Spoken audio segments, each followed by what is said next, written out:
Phil Cornish here again on our program, Cornish Talks Common Sense.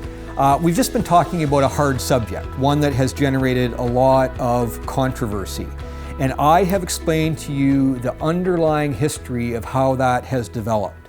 The idea of gender as being distinct from sex at birth, male and female, as in God created man and female. John Money, a Johns Hopkins psychiatrist, and Dr. Robert Stoller were fundamentally the two people who created the concept of gender identity. And as we know, that has taken off, growing like wildfire in our modern society as people have adopted the thinking developed by those doctors of gender identity, this social construct, this made-up theory. And I talked to you about the story, the tragic story of David Reimer, his suicide after being mentored by Dr. John Money to be raised as a female after he was born a male. His sexual organs were damaged in a botched circumcision at birth. His parents sought medical help. He was referred to Dr. John Money. Dr. Money believed in his theories that they could raise David Reimer as a girl. They renamed him as a girl, raised him as a girl. The story's documented in a book I've got with me, As Nature Made Him, The Boy Who Was Raised as a Girl by John Colapinto, and it chronicles the story of how Dr. Money used his, frankly, scandalous theories with raising David Reimer as a girl, leading directly to his suicide. And that story today is rarely told. And it needs to be understood how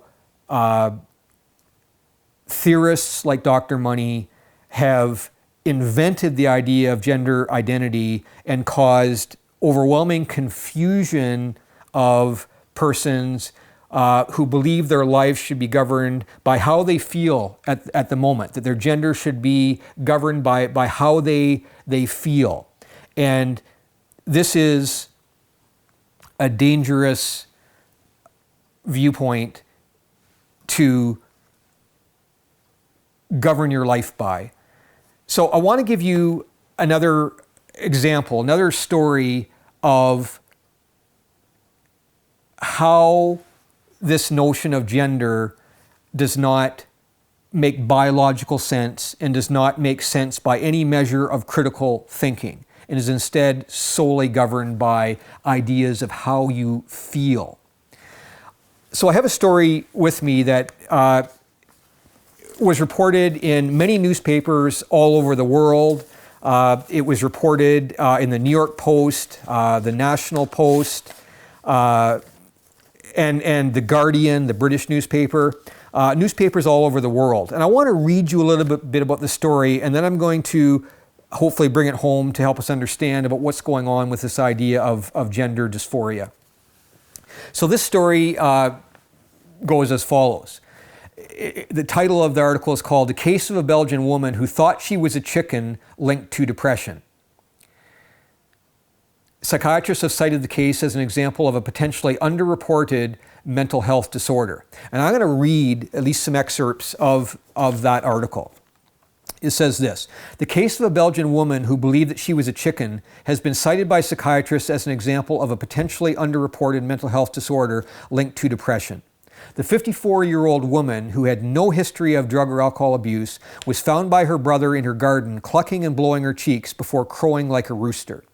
On arrival at an accident and emergency ward, the woman had expressed her conviction and had spoken of feeling new sensations in her limbs.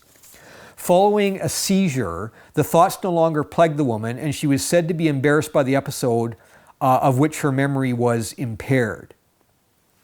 Researchers from KU Leuven, a university in the Flemish city, writing in a medical journal. I'm not going to try to pronounce the name, but a Belgian medical journal suggested that such cases of zoanthropy, where a person believes they are an animal, have gone underreported due to the difficulties patients face in explaining their thoughts. There have been only 56 case descriptions in medical and historical literature in the period from 1850 to 2012. Patients have reported believing they are a dog, lion, tiger, hyena, shark, crocodile, frog, bovine, that's cattle, cat, goose, rhinoceros, rabbit, horse, snake, bird, wild boar, gerbil, and bee.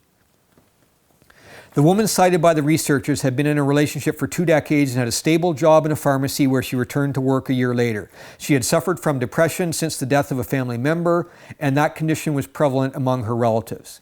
The research paper links the condition generally to underlying psychiatric disorders such as schizophrenia, psychotic depression, and bipolar mood disorder. Symptoms of zoanthropy typically range from 1 hour to several decades. The delusions are said to be more prevalent in rural and non-industrial areas. Where there are changes to the sensations in the patient's limbs, the psychiatrist recommended brain imaging and an EEG scan. The authors of the paper write that the condition is not yet fully understood. Clinical zoanthropy, or the conviction of having turned into an animal, is a rare delusion, they write. There are different views about its pathogenesis. This delusion can occur with an underlying psychiatric disorder, but can also be secondary to structural or functional disorders of the brain. So what is the point in me referencing this example? Well, here we have a case of a woman who the prehistory was that she was normal, she worked, she had no drug or alcohol abuse issues, and suddenly one day she's found clucking like a rooster in her garden by her brother.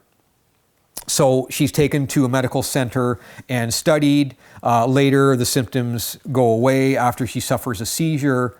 And so this raises the interesting perspective of a psychiatric disorder where a human being is under a delusion of being another species, being another kind of animal, in this case, a rooster. So you might say, well, that person must be crazy, or how crazy is it to think of a human being thinking they're a rooster, or for that matter, that they're a cat, or a rabbit, or a tiger, or some other animal. So the point is, why would we think it normal for someone to believe that they are another gender, that their biological sex is not who they're meant to be, that because of feelings that they have, they believe they're something else?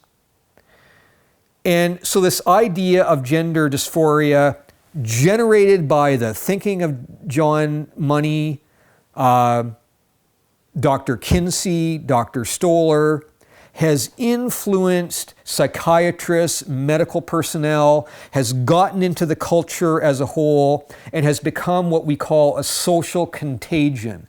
In other words, a contagion, if you think of disease, is something that filters out, just like the pandemic COVID has. It filters out into society as people contact each other and are influenced by, in the case of a social contagion, by thinking processes that convert your thinking into something different than what would be traditional, normal thinking. And so in the case of gender dysphoria, you have people who are born obviously as male or female, but think they have a different gender identity because social contagia, news media, the world of Hollywood promoting normalcy of ideas that historically have been viewed as irregular, distorted, disordered. Some of the ways of thinking that have been legitimized by people like Dr. Kinsey in his report. And people need to understand this is not science. This is not truth. This is thinking that is governed by feeling, by emotion, not by critical thinking, not by science, and it is causing people to have delusion and distortion in their thinking and change the whole way they conduct their lives. Science has been taken hostage by some who portray this view. It is dangerous thinking that is creating confusion and delusion and distortion in our society in a way that is going to unravel our society as we've known it, certainly going to attempt to attack Judeo-Christian principles, and people need to understand that the way that our society has been ordered throughout history based on sound principles of Judeo-Christianity and legitimate science, because people want to distort that as well, saying that, oh, believing in God or believing in Judeo-Christian principles is not scientific. They're wrong. The list of scientists of Christian persuasion who have founded our civilization is legendary. People like Newton, people like Faraday, people like Maxwell, people like Kepler.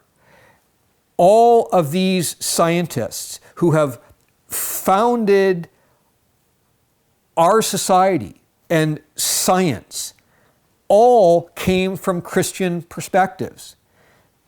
There is no conflict, contrary to what many would have you think, people like Richard Dawkins and and Sam Harris, people who would have you think that Christianity is not compatible with sound science and reasoning and critical thinking are wrong. And in a future program, we will deal with that area. But you need to understand that current thinking in many areas of gender and evolutionary theory and other constructs that are human created are threatening our society, threatening the foundations of our society, and leading us into uncharted waters, which will have devastating implications. Let's stop there. We'll continue on with some future programming that will continue some of these difficult and controversial subjects. Let's take a break there.